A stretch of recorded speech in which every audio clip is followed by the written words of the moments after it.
forget to subscribe my channel Hang Duk Mana. Sas. Assalamualaikum, selamat datang lagi ke channel Hang Duk Mana. Mari kita dengar respon Datuk Dr. Khairuddin terhadap isu musuh Allah yang telah dibangkitkan oleh Zainul Asri. Dan untuk terkini, apa keadaan isu ini, Allah? Polis telah membuka kertas siasatan terhadap bekas timbalan Ketua Ulama PAS Kedah Zainul Asri Muhammad Romli berhubung ucapan yang telah didakwa berbau hasutan dalam program himpunan Kedah berselawat pada Sabtu lepas. Okey. Dan Dr. Khairuddin juga menjawab isu-isu tentang agama. Kita dengar daripada respon daripada Dr. Datuk Khairuddin. Di akhirnya kita komen macam biasa. Dalam dasar dia Islam ke tak Islam ke, tapi dia kalau dia orang Islam, dia kena ikut Quran, dia kena ikut hadis. Apa hadis kata? Kata Nabi SAW, man da'a rajulan bil kufri, siapa yang panggil seseorang dengan panggilan kafir, au qala aduwallah, atau dia kata wahai musuh Allah. Ini Nabi sebut, siapa yang panggil seseorang dengan panggilan kafir, ataupun dia kata wahai musuh Allah. Dia kata kat siapa? Kat orang Islam. Wahai musuh Allah. Walaisa kadzalik. Sedangkan orang tu bukan begitu. Dia bukan musuh Allah, dia Muslim. Muslim bukan musuh Allah. Dia bersyahadah, mengucap syahadah, dia salat, dia puasa, dia zakat, dia haji. Dia bukan musuh Allah. Kita panggil dia musuh Allah. Faqad hara ilai, maka gelaran itu balik pada dia sendiri. Kalau dia kata kat orang tu musuh Allah, orang tu bukan macam tu, balik kat diri dia. Wala yarmi rajulan bil fiski, jangan seseorang menuduh seorang itu fasik. Wala bil kufri, jangan tuduh dia sebagai kafir. Jangan. Ini adalah serang Nabi sallallahu alaihi wasallam. Tapi hari ini tuan-tuan boleh tengok dalam komentar di Facebook, walaupun cuba dinafikan, ditarik balik oleh Syekh Zainul Asri, tapi komen-komen di Facebook oleh para pengikut masih mengekalkan tu dah. Memanglah musuh Allah. Kenapa terasa sangat? Hak terasa ni musuh Allah lah dia kata. Kalau dia tak terasa, dia bukan musuh Allah. Dia terasa pada dia musuh Allah. Berarti dia mengiyakan kalam yang disebut oleh Syekh Zainul Asri. Tuan-tuan, saya nak peringatkan para alim ulama Islam dan para asatizah dengan satu hadis Nabi sallallahu alaihi wasallam. Man sanna fil islami sunnatan hasanah falahu ajruha wa ajru man amila biha ila yaumil qiyamah. Barang siapa yang merintis satu sunnah yang baik untuk manusia ikut, dia mendapat pahalanya dan pahala orang yang ikut dia. Wa man sanna fil islami sunnatan sayyi'ah, siapa yang merintis dalam Islam satu sunnah yang buruk, merintis sunnah menggelar manusia yang Muslim sebagai musuh Allah, membuka laluan untuk manusia Muslim yang digelar sebagai fasik dan sebagainya, fa'alaihi wizruha wa wizru man amila biha ila yaumil qiyamah, maka ke atasnya dosa dan dosa orang yang mengikutnya sampai hari kiamat. Dosa menyesatkan manusia sangat besar, tuan-tuan. Kita mau politik kita politik yang diwarnai dengan politik akhlak dan juga politik akademik, politik ilmu. Silakan berbeza pandangan. Kalau kamu nak berbeza, bentangkan masing-masing manifesto masing-masing. Bentangkan masing-masing kejayaan negeri masing-masing. Bentangkan masing-masing kejayaan pentadbiran masing-masing. Kita berlaga kemampuan kita, tata kelola kita menguruskan kerajaan. Itu cara politik yang akademik, politik yang ilmiah, politik berfakta, tapi bukan dengan mencanangkan perkara-perkara yang menimbulkan pertentangan orang Islam. Itu kita bayangkan PR yang terdekat. Macam mana hubungan antara Perikatan Nasional yang dominasi adalah PAS dengan Pakatan Harapan yang bersamanya PKR bersamanya UMNO yang ramai orang Islam kat situ, ketika mana berkempen pilihan raya, tentu panas. Sebab apa? Kerana kawan ni kata ni musuh Allah. Sebab itulah tindakan kerajaan yang segera mengambil tindakan menyiasat Sheikh Zainul Asri, ini tindakan yang sangat wajar. Peringatan agar jangan ada lagi yang seumpama itu dihidupkan ketika berlaku PRN. Tuan-tuan, hari ini apa naratif yang cuba dibawa oleh Perikatan Nasional? PAS terutamanya. Naratif yang dibawa ialah Islam sedang terancam dalam kerajaan perpaduan. Betul ke tidak? Itu yang dibawa baik oleh ketua kerajaan Kedah ni, baik oleh pimpinan peringkat pusat ke, apatah lagi Presiden PAS. Yang dibawa, yang dicanang ialah Islam sedang terancam dalam kerajaan perpaduan. Oleh kerana Islam sedang terancam, kita wajib bangkit dengan semangat jihad menentang ancaman terhadap Islam. Betul ke tak? Bila dibangkitkan semangat ini, orang Islam, tuan-tuan, orang Islam, betul saya Islam. Kau tanya orang Islam, saya Islam ke tidak? Saya ke Islam? Tentulah saya Islam. Kita mau Islam terancam, tak nak Islam terancam. Itu sentimen kita. Tapi adakah benar Islam terancam? Perlembagaan Malaysia yang kita warisi pada hari ini telah meletakkan satu perkara yang sangat hebat yang tak ada pada negara lain. Disebut dalam Perlembagaan Malaysia, Islam agama bagi persekutuan. Artikel nombor 3. Artikel nombor 1 sebut tentang nama negara. Kemudian tentang macam mana kalau ada negara lain, negeri lain tak masuk dalam negara kita, jadi sebagai negeri dalam Malaysia. Artikel 3 sebut tentang Islam agama persekutuan. Makna persekutuan kita yang namanya Malaysia ada agama. Tetapi agama lain bebas untuk diamankan dengan aman dan damai. Tapi bebas pun tertakluk pada satu lagi artikel 11/4 yang meletakkan sekatan tak boleh untuk agama lain disebarkan di kalangan orang Islam. Tak ada di dunia pada hari ini sebuah negara yang letak perlembagaan macam tu, yang letak Islam di atas dan menjamin Islam tidak tergugat dari sudut dakwah dan dakwah. Indonesia bebas, orang bukan Islam, orang Kristian boleh berdakwah dan berdakwah kepada orang Islam bebas. Malaysia tak ada, tak boleh. Itu kehebatan kita. Kenapa? Kerana kita mewarisi sistem beraja. 9 negeri Melayu yang ada raja, yang ada sultan, yang ada yang tuan besar. 9 negeri ini bergabung. 9 negeri ini sejarahnya panjang, bukan setahun dua, bukan 5-6 tahun, bukan 100 tahun, ratusan tahun. Daripada Johor mewarisi Melaka, Perak yang nombakkan anak Sultan Melaka, Sultan Muzaffar, Kedah kerajaan yang sangat lama dan panjang. 9 negeri Melayu ini tercatat pada perlembagaan mereka Islam agama bagi negeri. Oleh kerana 9 negeri Melayu ini meletakkan Islam agama negeri dan ia dibawa tempoh yang panjang, sejarah yang panjang, maka diletakkan Islam agama bagi persekutuan sebagai agama bagi persekutuan Malaysia. Itu Malaysia. Yang menjaga Islam pula raja-raja Melayu. Sumpah yang di-Pertuan Agong menyebut kalimah wallahi wabillahi watallahi untuk pada setiap masa dan ketika mempertahankan Islam. Itu sumpah yang di-Pertuan Agong yang termaktub dalam perlembagaan pada bahagian belakang perlembagaan.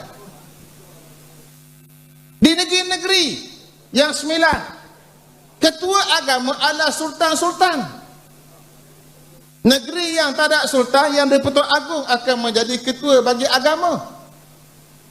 Sebab itulah asas bernegara kita, pertama Islam, kedua raja-raja Melayu, yang ketiga hak ismu orang Melayu. Yang keempat, bahasa Melayu. Bila kita nak tubuh kerajaan perpaduan, Barisan Nasional membuat syarat kepada kerajaan, kepada Pakatan Harapan, kena setuju 4 kaedah dasar, melibatkan Islam, raja-raja Melayu, bahasa Melayu, hak Bumiputera. Bila setuju yang 4 ini, barulah Barisan Nasional bersetuju menurunkan tanda tangan menubuhkan kerajaan perpaduan. Ini yang kita buat. Kenapa? Nak pastikan Islam tidak pernah terancam.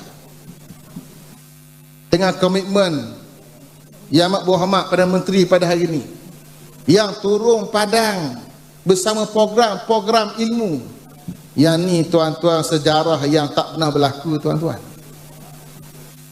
Sejarah yang tak pernah berlaku.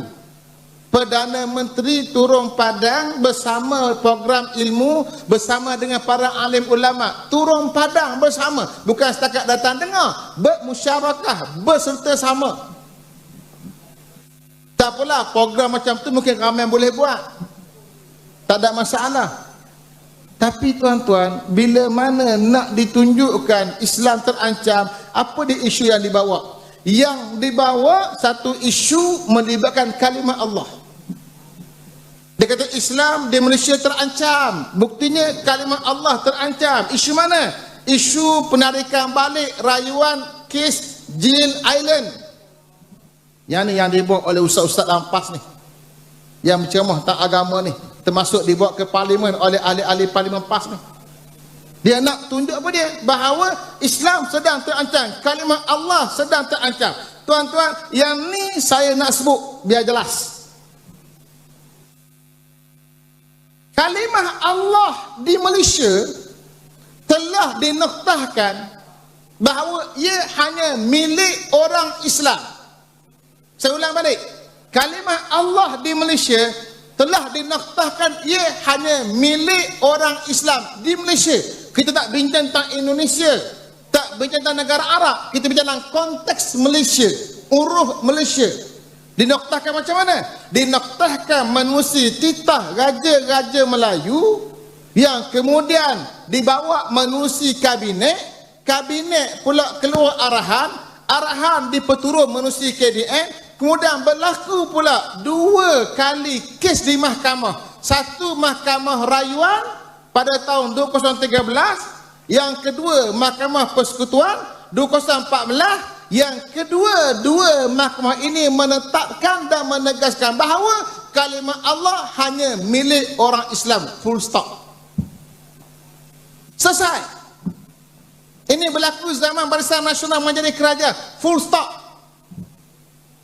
Itu adalah ketegasan Barisan Nasional. PAS yang kata dia pertang kalimah Allah, saya nak peringatkan tuan-tuan, apa dia pandangan sebenar Tuan Guru Haji Abdul Hadi sebagai Presiden PAS. Tuan Guru Haji Abdul Hadi menyatakan kalimah Allah boleh digunakan oleh orang Islam dengan syarat tidak mengelirukan. Itu pandangan PAS. Yang tegas bahawa tak boleh guna ni Barisan Nasional. Saya sebut pemandangan ini sebab hari ini PAS cuba bersilap, konon dia pertahankan kalimah Allah, sedangkan pandangan Tuan Guru Haji Abdul Hadi Awang longgar. Dia kata boleh guna asalkan tidak mengelirukan. Tetapi yang dinoktahkan oleh majlis raja-raja, yang dinoktahkan oleh mahkamah yang tertinggi, rayuan dan persekutuan, kalimah Allah hanya untuk orang Islam. Dah kes J Island ni macam mana pula? Ni kita kena faham. Bila tak faham, mudah cuba dikelirukan, nak ditunggang isu ini. Kes J Island ni, seorang padri Kristian daripada Sarawak, dia buat masuk satu CD, bertulis atas CD itu tajuknya kalimah Allah. Buat masuk menerusi LCCT, lapangan terbang Sepang, Asia lah masa itu.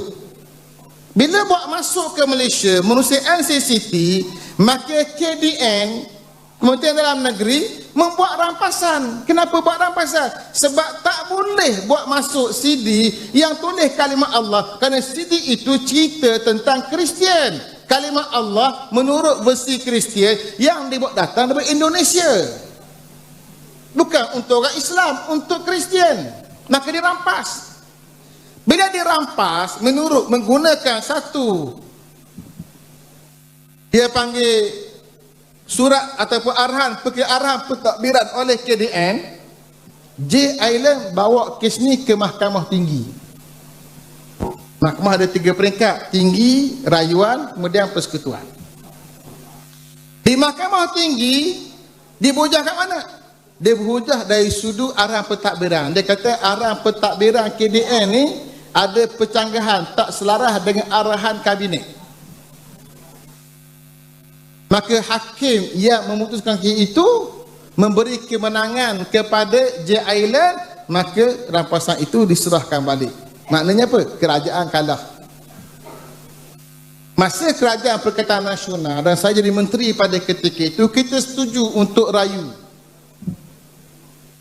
Kerajaan baru kerajaan perpaduan ambil keputusan tak rayu. Kenapa? Sebab dia tengok arahan pentadbiran KDN ni longgar. Ada wording yang longgar. Kelonggaran wording ini dah menyebabkan J Island menang kes. Kalau dibawa lagi kes ni ke Mahkamah Rayuan, kita pergi rayu dan punca kita kalah kerana kelemahan pada arahan pentadbiran tadi, wording arahan pentadbiran, nanti kalah lagi. Kalau kalah lagi ke Mahkamah Rayuan, kesannya besar. Dia akan sampai ke tahap yang hampir sama dengan keputusan Mahkamah Rayuan dan persekutuan tentang kalimat Allah hanya untuk orang Islam. Ini bahaya. Maka keputusan daripada kerajaan perpaduan ialah stop setakat itu, kita tak rayu, tetapi yang kita buat ialah betulkan wording, kemaskini wording. Maka hari ini yang sedang dibuat ialah KDN dengan kerjasama JAKIM, saya pun terlibat juga berikan pandangan, kemaskinikan wording di peringkat KDN, dan wording ini akan dihantar kepada Majlis Kebangsaan Hal Ehwal Islam yang dipengerusikan oleh Sultan Selangor untuk endorsement. Selepas mereka setuju dengan wording itu, di-endorse, akan dibawa ke Majlis Raja-Raja Melayu pula untuk di-endorse. Selepas Majlis Raja Melayu setuju pula, akan dibawa ke Kabinet untuk endorse. Selepas Kabinet setuju di-endorse, turun pada KDN, dijadikan perkeliling yang baru. Maka dengan wording baru itu, insya-Allah sesiapa yang cuba lagi nak masukkan CD bertulis kalimat Allah atau apa sahaja melibatkan kalimat Allah daripada Kristian, daripada Indonesia dan sebagainya, maka bila dirampas, maka tak akan berlaku lagi kes, boleh dibawa ke mahkamah. Itu tujuannya. Maknanya apa? Isu teknikal peringkat mahkamah yang tak menjejaskan keputusan kita bahawa kalimat Allah hanya untuk orang Islam. Yang ni yang cuba dimainkan oleh PAS hari ni, cuba dipusing-pusing orang kampung yang tak tahu apa-apa. Oh, kalimat Allah sedang terancam, bahaya ni, Islam sedang terancam di Malaysia oleh kerajaan perpaduan. Ini yang nak dibawa. Sebab itulah kita ada kewajipan menjelaskan isu ini agar rakyat faham ini isu yang dipermainkan oleh PAS. Kenapa tak bincang tentang tata kelola? Kalau di Kelantan, UMNO Kelantan dan PH Kelantan timbulkan isu air di Kelantan, air keruh. Dia tak jawab isu ni. Dia tak bincang tajuk ni. Kalau di Terengganu kita bincang isu tentang pemberian tanah oleh Menteri Besar dan Esko kepada Persatuan Isteri-Isteri Menteri Besar dan Esko. Dia tak jawab isu ni. Di Kedah, dia timbulkan isu berkaitan dengan apa namanya lapangan terbang yang nak dibuat, macam-macam isu itu ditimbulkan. Tuan-tuan, yang ni tak dipandang besar. Yang dia besar-besarkan ialah apa dia? Islam terancam. Itu nanti yang dibawa. Saya tajuk berkaitan lain ni saya nak beri pada orang lain lah ceramah. Musim ceramah ni saya pergi pada isu agama dulu. Sebab ia mendasar. Tuan-tuan, saya konsisten mahukan umat bersatu. Dan saya konsisten mahu supaya bila mana kita walaupun berbeza parti, kita perlu bersaing pada arena politik secara berakhlak, secara berakademik, secara berfakta, bukan auta, bukannya persepsi, bukan mencipta isu-isu persepsi, tuduhan dan sebagainya, fitnah. Tak boleh. Ini prinsip kita. Okey, tuan-tuan, komen saya lah.